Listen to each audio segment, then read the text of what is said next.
I am Lieutenant Steve Peterson with Company A of the 3rd Maine Civil War Reenacting Group, and we're here to donate back the original Quartermaster ledgers from the original 3rd Maine Infantry Regiment that fought during the Civil War. We were able to acquire the Quartermaster records from a private collector, and we are here today to officially present them back to the state of Maine.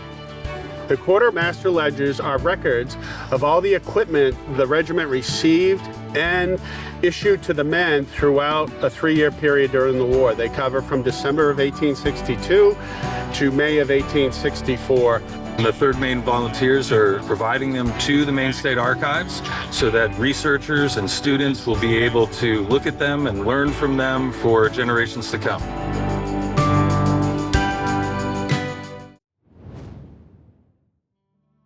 Thanks for watching. And don't miss a single episode as we delve into the fascinating history of Maine's role in the Civil War.